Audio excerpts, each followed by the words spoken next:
Obrigado, Edu. Amém. Nosso coração precisa estar sensível à voz do Espírito. Ontem à tarde eu estava ouvindo uma entrevista com um historiador cristão chamado Craig Keener. Ele escreveu um volume com 1.300 páginas que relatam milhares e milhares de milagres comprovados, tanto cientificamente, através de testemunhas oculares. E um desses relatos que ele testemunhou, que foi um dos mais significativos para ele, conta a história de um médico cristão que estava em plantão no hospital e diante de uma cirurgia que durou horas, e seu paciente faleceu, literalmente, na mesa da cirurgia. E ao fazer os preparativos para a preparação do corpo e tudo mais, ele ouviu a voz do Espírito naquele momento, dizendo para ele: ainda não é o fim, ore mais uma vez por ele. E ele, sendo cristão e estando diante de enfermeiras e outros médicos naquela operação que não eram cristãos, ele tomou um choque, primeiramente, e gerou uma vergonha no coração dele. Ele falou assim: como é que eu vou orar para alguém que já foi declarado morto aqui? Mas ele, obediente à voz do Espírito, sendo o chefe daquela cirurgia, pediu às enfermeiras que parassem os preparativos, né, do corpo e disse: eu quero fazer algo que eu sei que vai ser estranho para vocês, mas eu sinto, diante da minha fé, a obrigação de fazer isso. E ele pôs as mãos sobre aquele paciente, começou a orar, e após a oração ele ouviu o Espírito dizendo a ele: agora use o desfibrilador mais uma vez.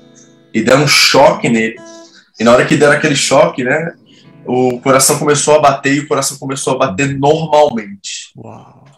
E as enfermeiras chocadas com aquilo, os outros médicos que estavam auxiliando na cirurgia também chocados, mas eles sabiam que devido ao tempo que durou entre a declaração da morte e o uso, né, da máquina para revivê-lo, provavelmente ele teria problemas na mente, né? O período, acho que 6 minutos é o máximo que você pode esperar para que não haja sequelas significativas na mente, no cérebro e tudo mais. Então ele sabia que provavelmente, embora o homem havia nascido de novo, vamos colocar assim, ele teria problemas por toda a sua vida devido à falta de oxigenação do cérebro. É interessante que passaram alguns minutos e os olhos dele se abriram e ele voltou e começou a falar como se nada tivesse acontecido. E o Craig Keener relata isso, e o médico, né, não tinha outra afirmação a fazer ao final daquele protocolo ali que foi colocado, a não ser dizer que algo sobrenatural havia acontecido. Os médicos e enfermeiros tiveram que testemunhar e assinar esse papel, que realmente tudo que a ciência podia fazer, fez. E eles colocaram no final daquele relato que o que aconteceu ali naquele dia foi uma ressurreição. Nós estamos estudando a primeira carta de Paulo aos Coríntios e nesse exato momento da nossa jornada por essa carta, nós entramos no capítulo mais importante da carta. E um capítulo que Paulo, por entender a importância que isso tem, dedicou 58 versículos para expor esse princípio e essa verdade espiritual para uma igreja que estava nos primórdios da fé, no início da sua caminhada, e tentando decifrar, descobrir o que tudo isso significava para eles. Se Cristo ressuscitou, nós também ressuscitaremos com Ele. Nós temos um desafio enorme pela frente, de expor estes princípios, e eu amo a pregação expositiva porque nos dá oportunidade de rever doutrinas inegociáveis da fé, princípios a qual devemos estabelecer toda a nossa fé sobre eles. E esta é a oportunidade que nós temos nessa manhã. Nós vamos mastigar bastante esse capítulo. Hoje eu vou trabalhar com vocês somente 11, esses 58 que nós temos pela frente, porque eles são fundamentais e também nos dão uma oportunidade de aprender elementos fundamentais e inegociáveis da nossa fé. Paulo irá falar sobre aquilo que é a lente pelo qual nós enxergamos a fé, que é o Evangelho, a boa nova do reino de Deus. E isso transbordará na verdade fundamental e vital da fé cristã, que é a ressurreição, primeiramente de Cristo e depois, futuramente, a nossa também, entre os mortos. Abra sua Bíblia comigo na primeira carta de Paulo aos Coríntios, capítulo 15. Nós vamos ler do versículo 1 ao 11 nessa manhã. E aqui A exposição dessa carta me dá essa oportunidade de ensinar doutrina para vocês, ensinar coisas a qual todo cristão que crê em Jesus Cristo deve afirmar, deve crer também. É algo que é de caráter inegociável na nossa fé. Se você não crer no que nós vamos estar expondo para você nesta manhã, você não pode considerar-se um discípulo de Jesus Cristo, ou um cristão, ou um crente, vamos dizer assim. Isto é algo a qual é, de fato, inegociável na nossa fé. Vamos ler o texto. Isso está em 1 Coríntios 15, acompanhe comigo. Como sempre, nós colocamos os slides para facilitar a sua compreensão do texto e tudo mais. Então acompanhe isso também para que você possa aprender essa manhã. A palavra de Deus diz assim: irmãos, quero lembrá-los do evangelho que preguei a vocês, o qual vocês receberam e no qual estão firmes. Por meio deste evangelho, vocês são salvos, desde que se apeguem firmemente à palavra que preguei. Caso contrário, vocês têm crido em vão. Pois o que primeiramente lhes transmiti foi o que recebi, que Cristo morreu pelos nossos pecados segundo as Escrituras. Foi sepultado e ressuscitou no terceiro dia, segundo as Escrituras. E apareceu a Pedro e depois aos 12. Depois disso, apareceu a mais de 500 irmãos de uma só vez, a maioria dos quais ainda vive, embora alguns já tenham adormecido. Depois apareceu a Tiago e, então, a todos os apóstolos. Depois destes, apareceu também a mim, como um que nasceu fora de tempo, pois sou o menor dos apóstolos, e nem sequer mereço ser chamado apóstolo, porque persegui a igreja de Deus. Mas, pela graça de Deus, sou o que sou, e sua graça para comigo não foi inútil. Antes, trabalhei mais do que todos eles. Contudo, não eu, mas a graça de Deus comigo. Portanto, quer tenha sido eu, quer tenha sido eles, é isso que pregamos. E é nisso que vocês creem. Vamos orar. Pai querido, que as palavras da minha boca e as meditações do meu coração sejam aceitáveis a Ti, meu Senhor, minha rocha, meu resgatador. Pai, nós vamos tocar em assuntos fundamentais da nossa crença e da nossa fé. Ajuda-nos a compreender isso, para que, de fato, como Paulo disse aos Coríntios, não cremos em vão. Nós queremos, ao olhar para os Coríntios, nos tornar crentes maduros. Gente que entende a fé, gente que tem convicção própria, que não crê em vão. Então, nos ajude, Deus, nesta manhã, mais uma vez, a compartilhar esse texto sagrado, a aprender, Deus, o que significa ser um discípulo de Cristo. E a esperar, com essa esperança viva que é apresentada aqui, também a nossa ressurreição, também a eternidade, o presente, a graça que foi nos dado, que se chama vida eterna contigo. Nós queremos viver isso hoje, aqui e agora, e não somente com uma esperança futura, Deus. Então nos ajude nessa manhã a compreender esses princípios e depositar nossa fé na rocha, que é Cristo Jesus, uma rocha inabalável, imutável, que nos traz confiança para vivermos no nosso dia a dia. Em nome de Jesus. Amém. Vamos primeiramente recapitular o que está acontecendo na carta até esse capítulo. Paulo está tratando sobre, sobre assuntos que são de segunda categoria até aqui.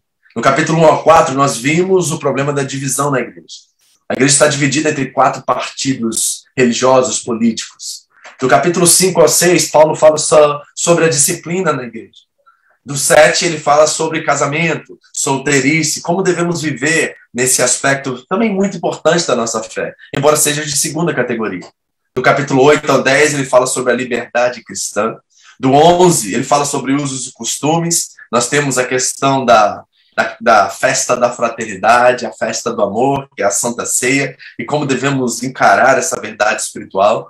Do 12 ao 14, nós trabalhamos recentemente a questão dos dons espirituais e como eles devem ser exercidos dentro da igreja. O capítulo 3, ele dedica a base, o fundamento, a motivação pelo qual todos os dons e tudo que é espiritual na igreja deve funcionar, qual é o fundamento de toda a prática, toda a ação da igreja, e esta é o amor. E aqui no capítulo 15, o maior capítulo da carta, Paulo dedica a falar sobre a ressurreição de Cristo e a ressurreição dos mortos. Até o capítulo 15, nós estamos falando de coisas importantíssimas dentro de uma comunidade de fé, mas coisas que têm caráter secundário. Ou seja, não Pessoas que não sabem administrar essas questões sofrem, passam por dificuldades, mas não perderam a sua fé por causa disso.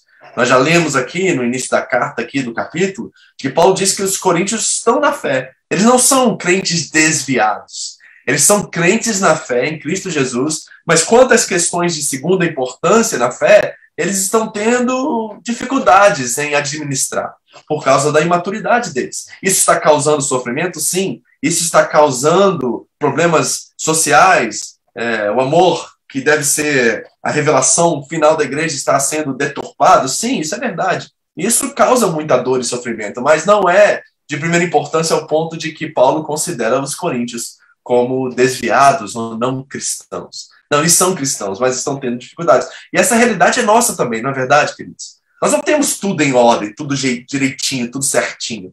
Não, mas Paulo considera que aquilo que é de primeira importância precisa estar muito bem resolvido em nossos corações, para que a partir dessas verdades inegociáveis, nós possamos agora iniciar um processo de administrar as coisas que são de segunda categoria, de segunda importância.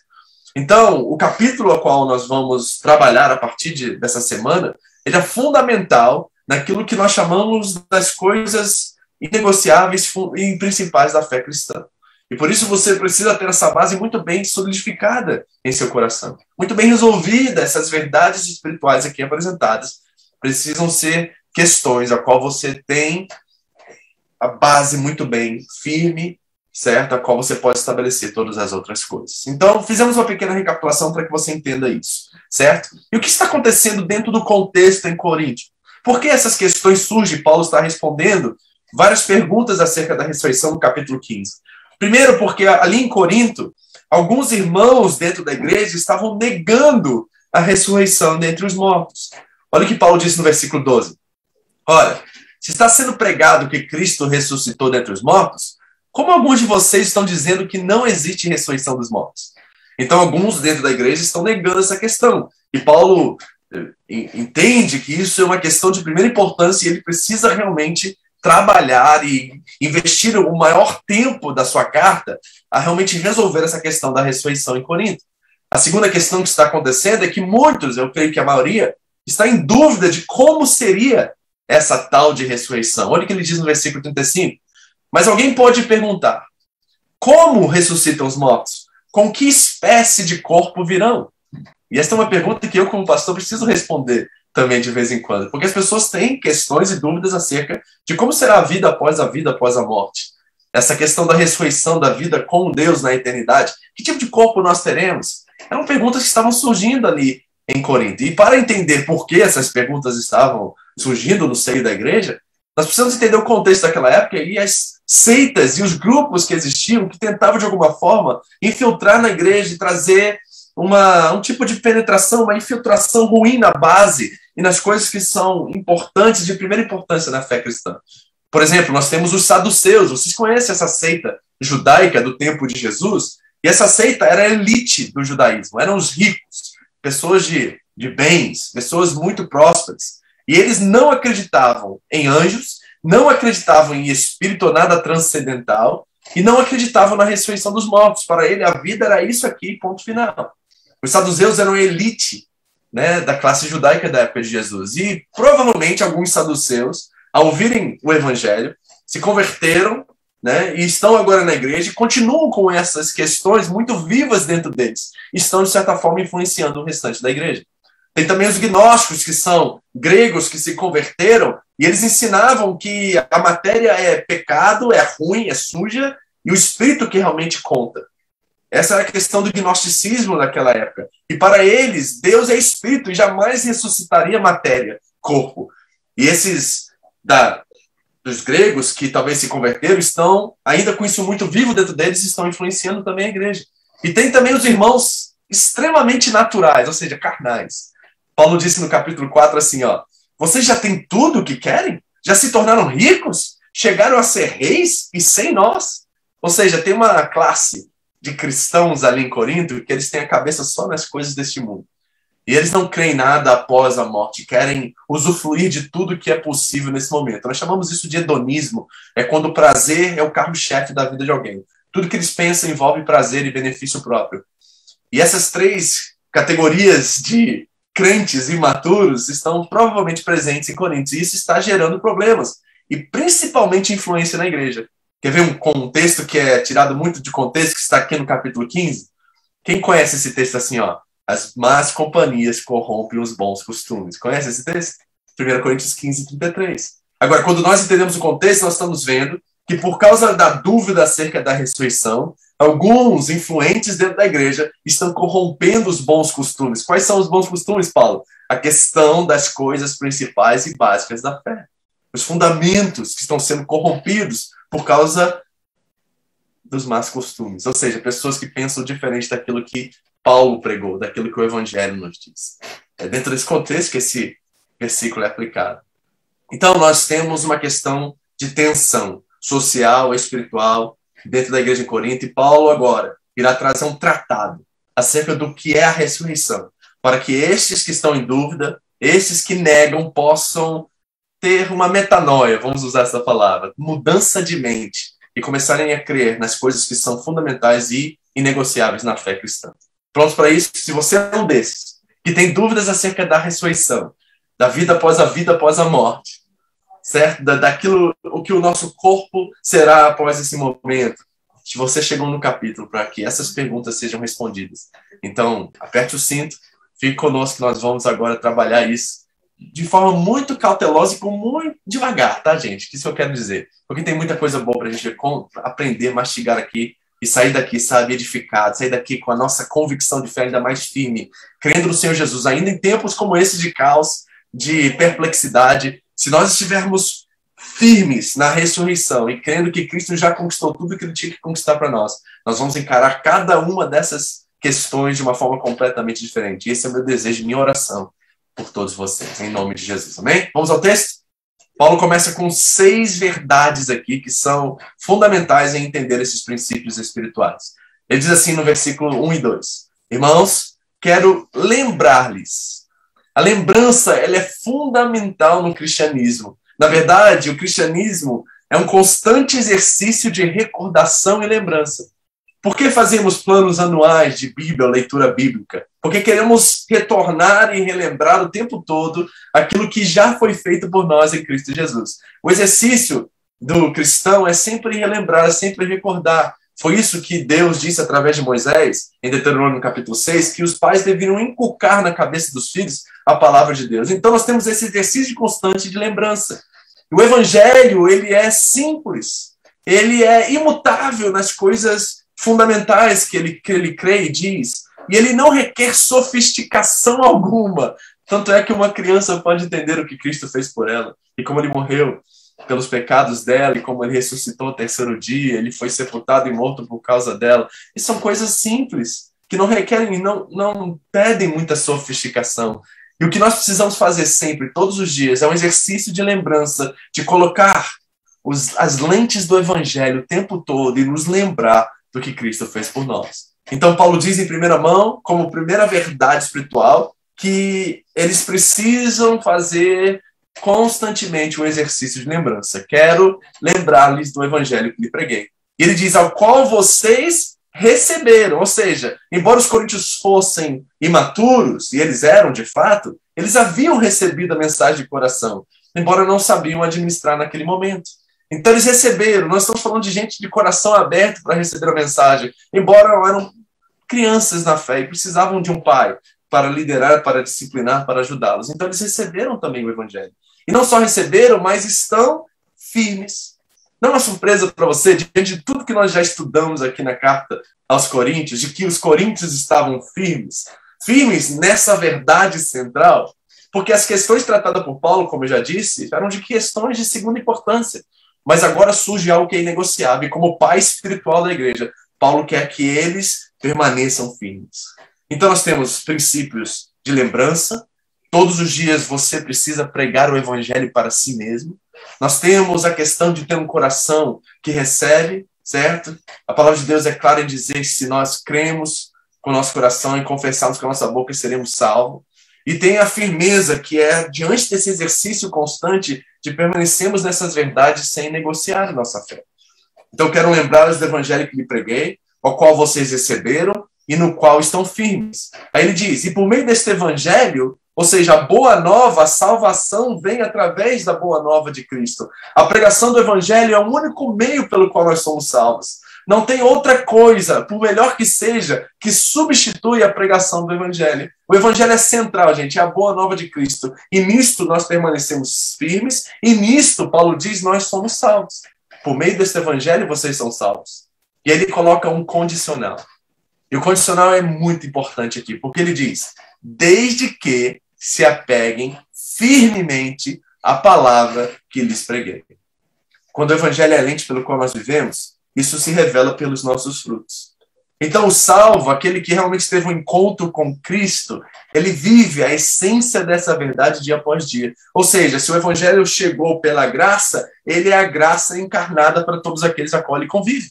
Ele não é alguém que julga os outros de forma indiscriminatória.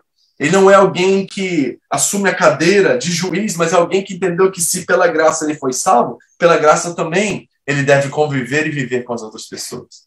Isso é fundamental e importante na nossa noção do evangelho. Ou seja, aquele a qual está firme é aquele que vive essas verdades em toda a sua vida e principalmente entre os seus relacionamentos. Não é alguém que cobra, não é alguém que negocia, é alguém que sempre tem o outro, certo? Em primeiro lugar. A vida dele é outrocêntrica e não egocêntrica.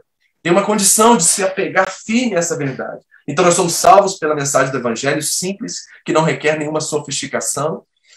Nós permanecemos firmes através dessa palavra que foi pregada. E depois ele diz assim, ó, se isso não for verdade, caso contrário, ele diz, vocês têm crido em algo vão. Crer em vão é um desperdício de vida, gente. Se dedicar a algo que não crer é uma falta de senso e uma falta de noção. Se você diz para mim aqui hoje que você está em Cristo Jesus, que você foi alcançado pela graça, um favor imerecido, e que você ama a Deus acima de todas as coisas, não viver a partir dessa lente, a partir dessa verdade, é crer em vão, e isso é um desperdício de vida. Então nós precisamos encarar essas verdades que aqui estão sendo apresentadas de primeira mão. Certo?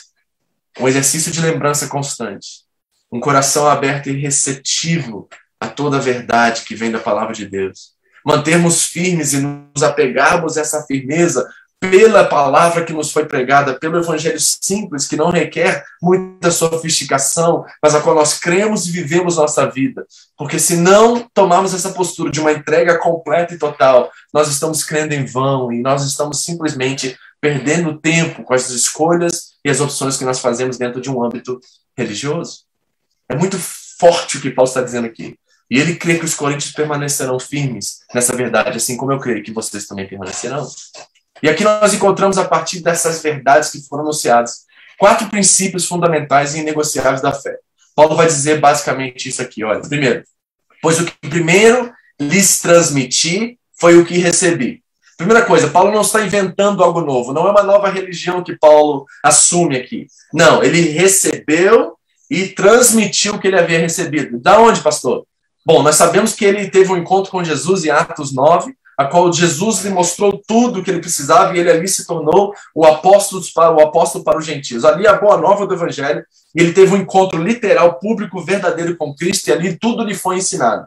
E sabemos também que Paulo teve contato com Barnabé e os outros apóstolos, e ali ele recebeu também muito do conteúdo a qual Cristo passou, os apóstolos foram passados para ele. Então Paulo está recebendo algo e passando algo para nós. Não é algo inventado, não é algo da cabeça de Paulo, não, é algo que ele recebeu e também transmitiu. E diz que ele transmitiu algumas verdades que são principais e inegociáveis da nossa fé. E é interessante que os estudiosos dizem que esse credo apostólico aqui, que Paulo irá transmitir agora, alguns vão dizer que ele se encontra desde os primórdios da igreja primitiva, talvez no primeiro, segundo ano após a morte de Cristo, após a ressurreição de Jesus. Então nós estamos falando de um credo que estava presente em toda a igreja, desde o início da igreja aqui. Alguns datam esse credo que Paulo irá dizer agora, do capítulo, do século I, desde os primeiros anos após a ressurreição de Cristo. Algo sensacional e tremendo. E a base total daquilo que nós cremos na nossa fé. Primeira coisa que Paulo diz, que Cristo morreu pelos nossos pecados, segundo as Escrituras. Pastor, que escritura é essa que Paulo menciona aqui? Ele está falando do Antigo Testamento. Paulo conhecia, ele era rabino, ele conhecia, provavelmente de cor, na memória, muito do Antigo Testamento.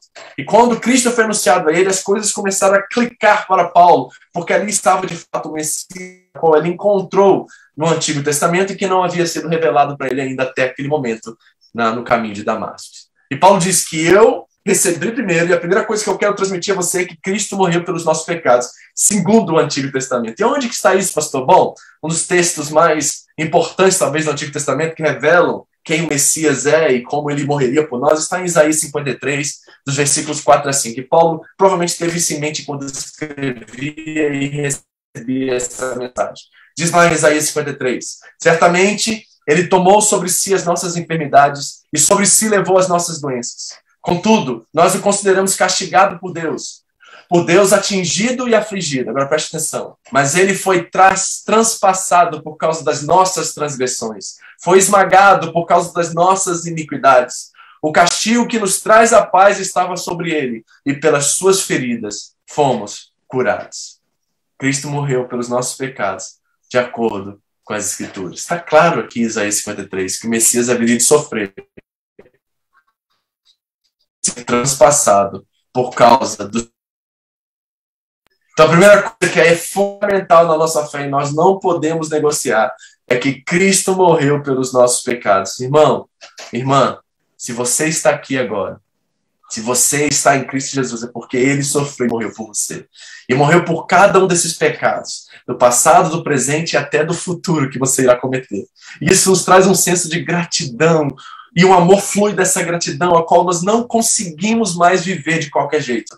Não dá. Sabe de uma coisa, irmãos? Eu considerei isso e experimento isso na minha própria vida. Aquele que está em Cristo Jesus não consegue mais pecar de qualquer jeito. Não consegue mais viver no pecado. Porque o domínio do pecado foi destruído sobre ele. Não há mais esse domínio. E ele agora vive em gratidão e amor por aquele que morreu pelos seus pecados. Primeira verdade inegociável da fé. Que Cristo morreu pelos nossos pecados. Mas Paulo vai além disso. Ele diz que não só morreu pelos nossos pecados, segundo as Escrituras, mas ele foi sepultado, diz o texto bíblico, de acordo com as Escrituras. Isaías 53, a continuação do texto, diz assim, ó, pois ele foi eliminado da terra dos viventes. Por causa da transgressão do meu povo, ele foi golpeado. Foi-lhe dado um túmulo com os ímpios e com os ricos em sua morte, José de Arimateia, embora não tivesse cometido nenhuma violência, nem houvesse nenhuma mentira em sua boca. Repare que as Escrituras afirmam que o Messias havia de morrer e ser enterrado em um túmulo com os ricos em sua morte. Em Salmo 69, o texto diz assim, ó, salva-me, ó Deus, pois as águas subiram até o meu pescoço. Águas, mar, no Antigo Testamento representam o lugar dos mortos, a morte em si, o caos, né? O mal em si. Nas profundezas lamacentas eu me afundo, não tenho onde firmar os pés. Supliquei por socorro e nada recebi. Deus meu, por que me desamparaste? Salmos 22. Por consoladores e a ninguém encontrei. Puseram fel na minha comida e para matar a minha sede me deram vinagre. Você está enxergando todos os acontecimentos no Calvário aqui, na vida do Messias, do verdadeiro israelita que é Cristo Jesus, nosso Senhor? E é claro que está escrito de acordo com as Escrituras que ele seria sepultado. Então ele foi morto pelos nossos pecados, ele seria sepultado e no terceiro ele ressuscitaria segundo as Escrituras. Pastor, onde está isso na Bíblia Sagrada? Como que os judeus negaram a Cristo sabendo que tudo isso aconteceria com o Messias? Pois é, nós estamos vendo que é algo muito mais profundo do que simplesmente negar, mas é uma predisposição de não aceitar aquilo que estava diante dos olhos dele. E essa verdade continua sendo espiritual nos nossos dias. Muitos veem Cristo, todos veem o que Cristo e Deus fez na vida deles, mas mesmo assim continuam a viver de acordo com a sua própria vontade e seu desejo. O texto diz que ele também ressuscitou no terceiro dia, segundo as Escrituras. Salmos 16 diz assim, por isso meu coração se alegra e no íntimo exulto. Mesmo o meu corpo repousará tranquilo, porque tu não me abandonarás no sepulcro, nem permitirás que o teu santo sofra decomposição.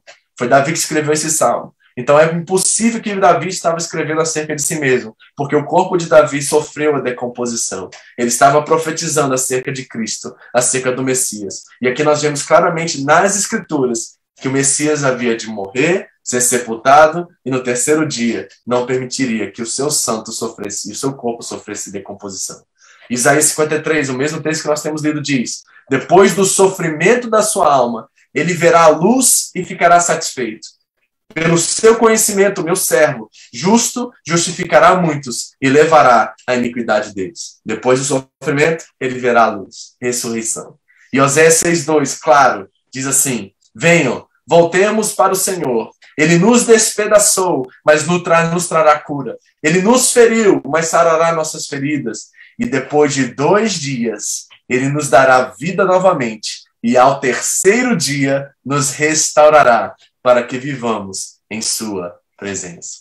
Repare como toda a Escritura anuncia o que iria acontecer com Jesus, o Messias. E Paulo está dizendo que estas coisas aconteceram com Cristo e agora se tornam fundamentos inegociáveis da nossa fé. Aquele que está em Cristo Jesus crê que Cristo morreu pelos nossos pecados. Aquele que está em Cristo Jesus crê que ele foi sepultado e morto.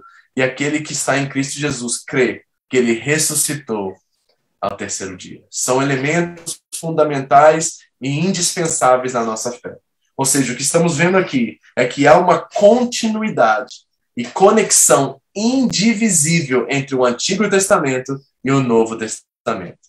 Alguns estudiosos dizem: se nós perdêssemos todo o Novo Testamento e teríamos somente o Antigo Testamento, mesmo assim, nós conseguiríamos ver Cristo em todo o Antigo Testamento e ver que ele é de fato o Salvador de todos os homens. Jesus disse em Mateus 12, pois assim como Jonas, o profeta, lá do Antigo Testamento, esteve 3 dias e 3 noites no ventre de um grande peixe, assim ele, o Filho do Homem, ficará 3 dias e 3 noites no coração da terra. Jesus conecta os dois testamentos como se fosse um.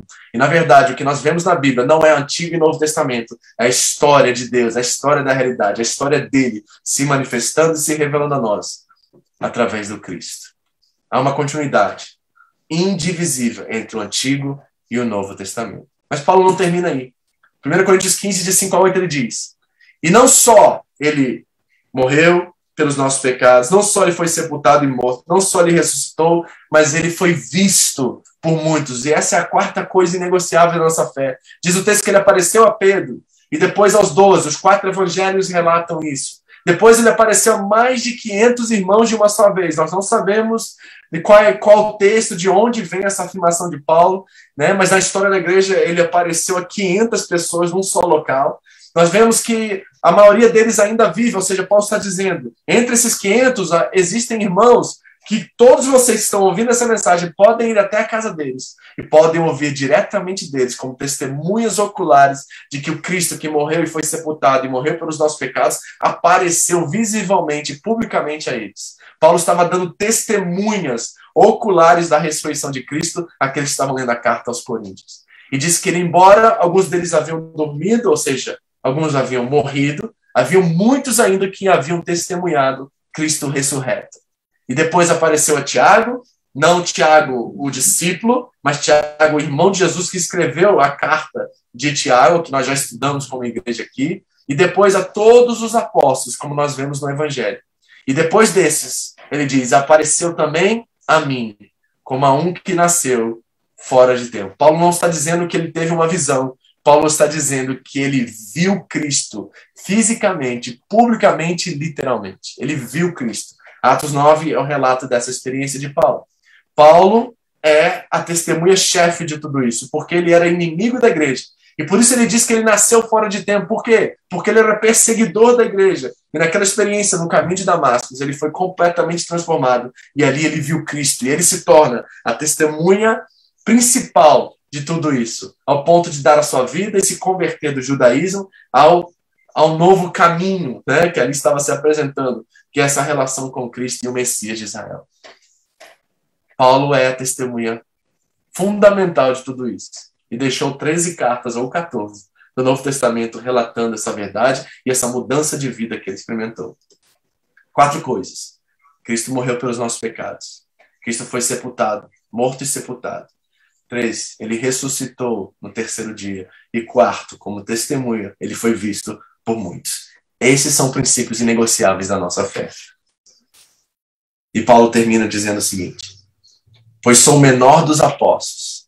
Nem sequer mereço ser chamado de apóstolo, porque persegui a igreja de Deus. Mas pela graça de Deus, sou o que sou. Sou o que sou. E sua graça para comigo não foi inútil. Antes trabalhei mais do que todos eles. Contudo, não eu, mas a graça de Deus comigo. Primeira coisa que Paulo me ensina que deve ser um ensinamento para todos nós. Se somos algo nessa vida, é porque a graça de Deus nos alcançou. Nós não merecemos nada do que temos. Você tem essa convicção? Que tudo que você tem, eu quero que você pense por um segundo na sua família, na sua saúde, no seu trabalho, que é a provisão de Deus para a sua casa todos os dias. Nesse lugar maravilhoso que você vive, nesse país abençoado que supre todas as nossas necessidades. Você reconhece que tudo isso não foi por esforço próprio, por seu desempenho, por sua performance, que tudo isso é graça de Deus na sua vida? Paulo está dizendo, pela graça de Deus, eu sou o que sou. Não mereço ser chamado apóstolo. Eu não mereço ser chamado pastor. Você não merece ser chamado filho. Eu não mereço ser chamado alguém nessa vida. Tudo que eu tenho vem do Senhor. É a graça de Deus sobre nós, queridos. Nós somos extremamente agraciados. Segunda coisa, esse algo que somos agora, pela graça de Deus, nos revela que temos um propósito e uma missão a realizar. Efésios 2, 8 e 9 e 10. Nem se gloria a partir das obras. Mas às vezes nos esquecemos do versículo 10, a qual é clara em dizer o seguinte, que nós somos criaturas de Deus, realizadas em Cristo Jesus, para fazermos as boas obras que Ele preparou de antemão para nós, para que nós fazemos. Então aquele que foi alcançado pela graça, tem um coração tão grato, entende o que lhe alcançou, que a única coisa que ele pode fazer é não tornar essa graça inútil. Paulo diz, porque eu não tornei-la inútil. Eu trabalhei muito mais do que todos eles. Quem é esse muito mais que todos eles? São os apóstolos.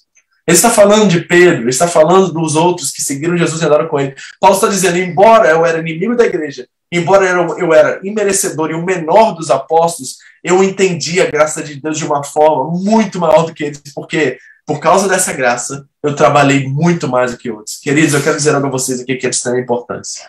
No reino de Deus e no corpo de Cristo, não dá para tornar a graça inútil. Não dá para ficarmos sentadinhos domingo após domingo, recebendo e recebendo, sem oferecer aquilo que já foi nos dado pelo Senhor para fazermos. É imprescindível que o cristão, o discípulo de Cristo, seja alguém que coloca e expõe aquilo que ele recebeu em retorno à família de Deus, para que ele possa transmitir essa graça, ser usado por essa graça para fazer a obra que Cristo preparou para ele.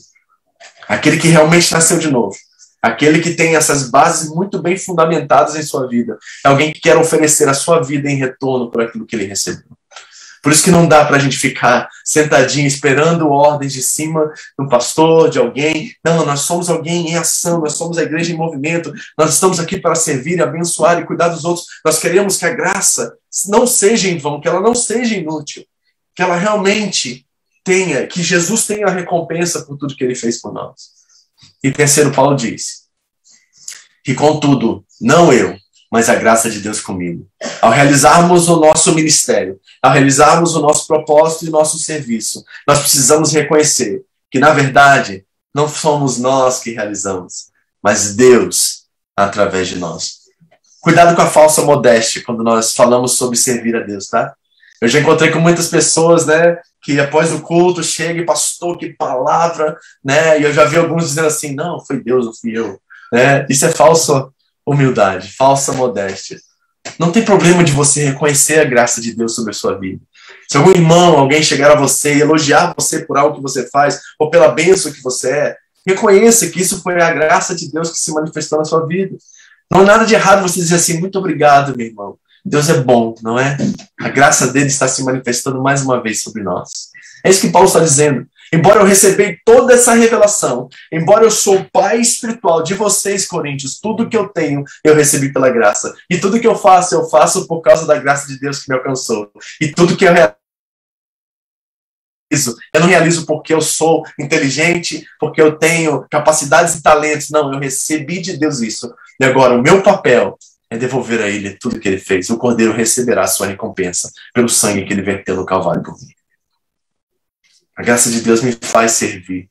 A graça de Deus me faz me dar. A graça de Deus não espera recompensa nem reciprocidade. A graça de Deus, ela é sacrificial. Ela nos faz nos entregar por Ele.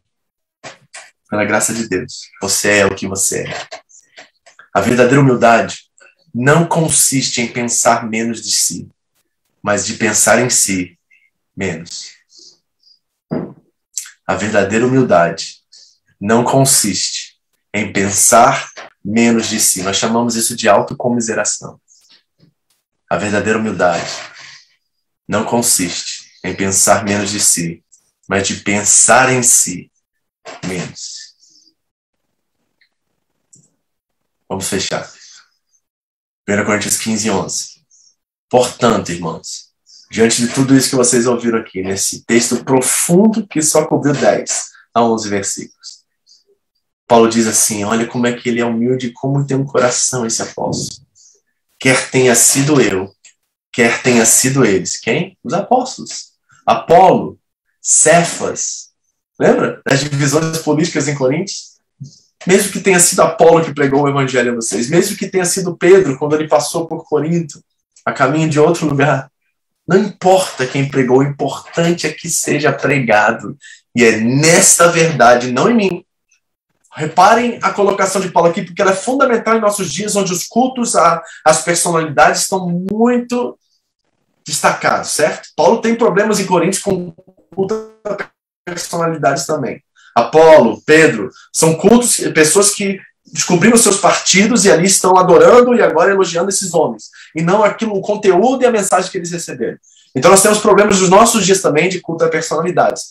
Não é sobre mim, não é sobre ciclano, fulano. Paulo está dizendo, não importa se tenha sido eu ou se tenha sido qualquer outro. O importante é a mensagem, é o evangelho. E é nesta verdade que vocês creem.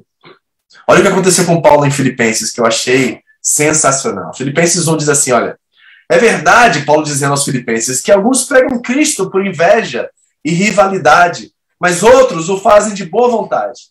Isso é uma verdade em nossos dias. Estes que fazem por boa vontade, fazem por amor, sabendo que aqui me encontro para a defesa do evangelho. Aqueles que pregam Cristo por ambição egoísta, sem sinceridade, pensando que podem fazer sofrimento, causar sofrimento, porque estou preso, mas que importa, Paulo diz. O importante é que, de qualquer forma, seja por motivos falsos ou verdadeiros, Cristo está sendo pregado. E isso me alegra. A mensagem, queridos, é central. A boa nova do Evangelho. Mesmo que pessoas que pregaram vocês, ou vão pregar, ou deixaram de pregar, tiveram más intenções, fizeram por inveja, por ambição egoísta, sem sinceridade, o importante é que essa mensagem, que tem poder em si próprio, um poder embutido que transforma a vida, seja pregada. Seja pregada. Nós vimos 4 coisas nessa manhã. Primeiro, que Cristo morreu pelos nossos pecados. Segundo, que ao morrer ele foi sepultado na cruz do Calvário. E a sepultação de Cristo é fundamental. O sepultamento de Cristo, melhor dizendo, é fundamental. Porque, de fato, ele morreu. O Messias teria que morrer para ser um sacrifício vivo para os homens, para que eles pudessem ser resgatados dos seus pecados. Que ele ressuscitou o 3º dia. E lá para frente nós vamos ver o que isso significa para nós. Paulo irá tratar desse assunto de forma bem profunda. E que ele foi visto. Não é uma alucinação de 500 pessoas, que isso é algo impossível. 500 pessoas terem uma alucinação de alguém.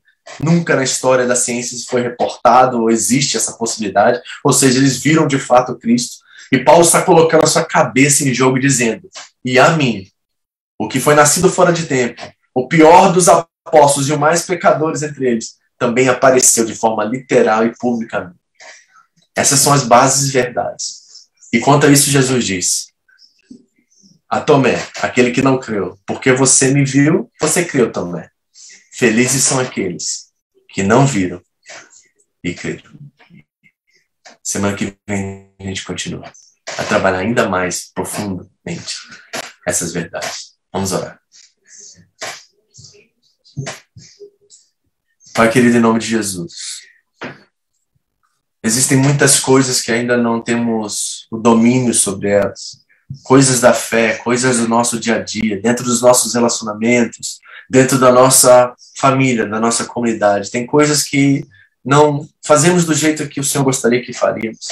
Tem coisas que ainda não sabemos administrar bem, mas essas coisas aqui que nós conversamos nesta manhã, as 4 verdades inegociáveis, fundamentais da fé, essas coisas, Senhor, nós queremos afirmar, nós queremos proclamar, nós queremos declarar dentro do nosso coração como verdades a qual nós depositamos a nossa fé sobre eles. Senhor, muitas coisas podem acontecer daqui em diante, no futuro distante, coisas que abalam a nossa fé, mas essas verdades centrais da boa nova do Evangelho de Cristo, elas são imutáveis. E nisto nós colocamos a nossa fé e esperança. O caos está aí, rumores de guerra. Nós sabemos que os princípios das dores já estão entre nós, Deus. E elas nos apertam. E elas nos fazem duvidar de muitas coisas, Senhor. Mas dentro dessas 4 verdades, nós depositamos a nossa vida. E nós sabemos que um dia, assim como Cristo ressuscitou dentre os mortos, nós também um dia ressuscitaremos com Ele. E experimentaremos a vida eterna contigo, Senhor. E nesta verdade, nem a dor, nem o sofrimento, nem as doenças, nem os vírus podem tomar. Isso é algo que jamais irá nos separar do amor de Cristo que está do amor de Deus que está em Cristo Jesus, nosso Senhor. Obrigado, Senhor, por nossa fé estar sobre esta rocha, porque ela é inquebrável, impenetrável. E nós sabemos que a partir disso a esperança vive, a esperança que está tão difícil de palpar em nossos dias, ela continua viva, porque Cristo ressuscitou. Isso trouxe uma revolução ao mundo e aos nossos corações, porque nessa verdade nós podemos confiar. Obrigado, Jesus, por morrer pelos nossos pecados. Obrigado, Jesus, por enfrentar a morte em nosso favor. Obrigado, Deus, por ressuscitar Cristo em nosso favor. E obrigado, Senhor, por 40 dias se manifestar de forma pública, literal, física, a esses irmãos, para que eles pudessem testemunhar que a vida eterna é uma garantia, porque se Cristo ressuscitou, nós também ressuscitaremos com Ele. Que assim seja, Senhor. Em nome de Jesus. Amém. O caráter dessas próximas pregações ou sermões que nós teremos tem um pouquinho de doutrina, né? É meio doutrinário. Mas ele é de extrema importância, porque se essas bases não são bem solidificadas em nossa vida, qualquer tempestade ou qualquer vento que sopre nessa direção irá abalar nossa fé e nos tirar do propósito de Deus para as nossas vidas. Então é fundamental você colocar suas fés, seus pés sobre essas verdades. Porque, falando sério, no demais, a gente aprende, a gente cresce, a gente amadurece, a gente resolve. Mas naquilo que é inegociável, coisas de primeira importância, isso aí a gente mantém nas nossas vidas.